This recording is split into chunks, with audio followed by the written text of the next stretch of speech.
Okay, you guys, more fun with Newton's law of universal gravitation. Okay, we've talked about force fields. We've talked about gravitational fields and field lines from one point mass. What we're going to do now is we're going to talk about what happens at the surface of a planet, and we're going to eventually talk about what happens, what the gravitational field looks like from two or more point masses. It can get complicated. Okay, remember Newton's law of universal gravitation as given to you in your data booklet.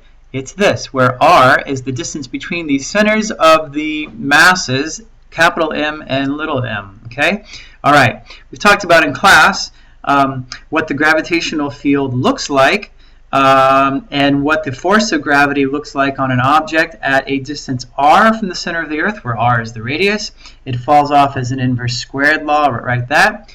Okay, the farther you get from the thing creating the field, which in this case is the Earth, the force field decreases. This can be imagined easily by looking at a vector field line situation. The closer the field lines are together, the stronger the field. So, very strong here, very weak out here.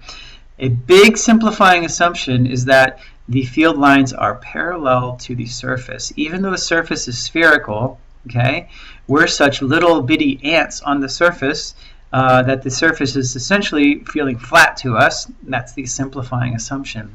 So at the surface of a body, r is exactly the radius of the body. And at the surface, g is at its maximum value, it turns out. Okay? Okay. Now, we got an expression for the gravitational field, okay, which was gm over r squared. We said this was also the acceleration due to gravity. Okay, all right. Above the surface, g falls according to an inverse distance relationship, with m being the mass of the entire Earth, and it is again an inverse squared law. The acceleration due to gravity falls according to an inverse squared law. Okay, all right. So using this information, I'd like for you to do example 10. Determine the strength of Earth's gravitational field at 3 places given the following data. Try this one on your own. Okay, on the moon, what is it? Pretty weak, okay? It's 0.00261 newtons per kilogram. Notice how I express this distance. This is the Earth's radius plus the distance to the moon. Halfway between. It's a little more, but still pretty wimpy.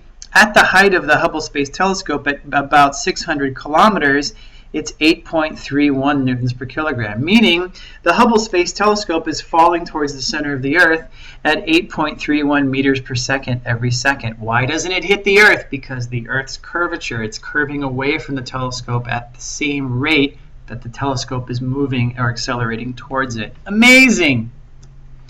Okay, word about satellites and other things in orbit.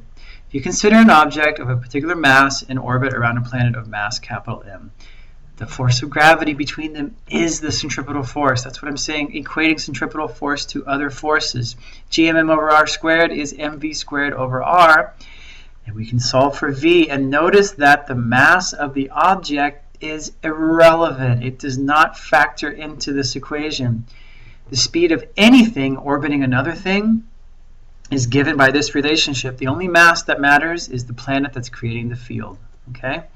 Surprising result. It means that mass is not a factor determining how high a satellite must be to maintain its orbit. Okay? If an object with comparable mass to that of the Earth, like the moon, were to fall towards it, then the corresponding acceleration of the Earth would be observable, right? Well, in fact, it is. Remember that video I showed you of the Earth wobbling back and forth? Okay, I'm going to show it to you again, but that's because F equals ma, okay? And since these forces are the same and the mass of the moon is a lot less than the mass of the Earth, the acceleration of the moon is much greater than that of the Earth, okay? All right, so here you go. Here are the two forces, the moon moving around the Earth. You see how the Earth wobbles slightly due to the pull of the moon on the Earth, which is equal to the pull of the Earth on the moon. Okay? Anyway, the moon is a satellite going around falling towards the Earth, and this is what causes the ocean tides. The moon, like any other satellite, falls towards the center of the Earth. However, the Earth, because of its spherical shape, falls away from the moon at the same rate. Therefore, the moon stays at the same distance about from the surface at all times. It is what we call an orbit. And a satellite orbiting the Earth is not weightless. You can think of the moon as having a weight in Earth's gravitational field, and we could actually figure that out very easily by figuring out g at the location of the Earth and then multiplying it by its mass. That's the weight. Lots of different ways to do that now. Okay? Now, from two or more point masses, it can get complicated. So, for example, the gravitational field in the Earth-Moon system might look something like this. You see how the Moon actually warps Earth's gravitational field. It's a disturbance in the force field, if you want to think about it that way. Okay?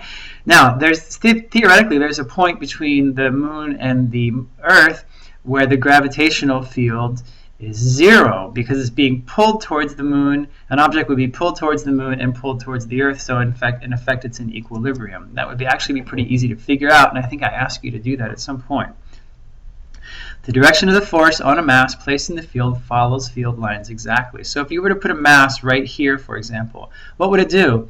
It would curve down here like this, and then it would go and move towards the Earth and stick on the surface of the Earth. That's exactly what it would do. Okay?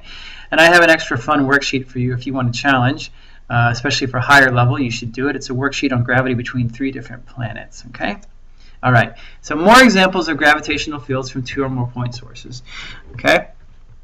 Well, actually, I guess these are more examples of fields from 2 or more point sources. Okay, electric field lines. Okay, these are like charges and unlike charges. Unlike charges attract, like charges repel. Pretty cool. Electric fields behave in a similar way to gravitational fields. Okay, here are the electric field lines around 2 oppositely charged wires. Check that out. So these are iron filings, and the iron filings align in the direction of the electric field. Okay. Pretty cool. All right, gravitational field line vectors in the Earth-Moon system. This is a better diagram than the previous one because it's a little more three-dimensional. You see that? Turns out that the success of space missions depends greatly on using the gravitational fields of planets and stars. Okay, so far only our sun, because you can use the gravitational field of other planets like slingshots. Okay, now a comet is a great example of this. You know how comets come? They have very, very long periods around the sun. It can be hundreds of years before we see a comet. Well, why are they so highly elliptical? Because what happens is the sun pulls the comet in, comes back around. In some cases, it can be flung out with a greater speed than it came in with. Okay, and that's because the sun's gravitational field can give that object energy. Okay, and comets orbit with large periods. Some are up to 200 Earth years. They're highly elliptical. They don't go in the same planes as the planets. You can see this particular planet or this particular comet ISON. Okay, in what was it, 2013? Pretty cool stuff. So the slingshot effect of gravity propels spacecraft beyond, and we can actually use different planets in the solar system to not only slingshot and give more speed to our spacecraft, but to slightly change their direction and actually aim at other objects based on the gravitational field and how the gravitational field changes the velocity of a moving object, such as a spacecraft.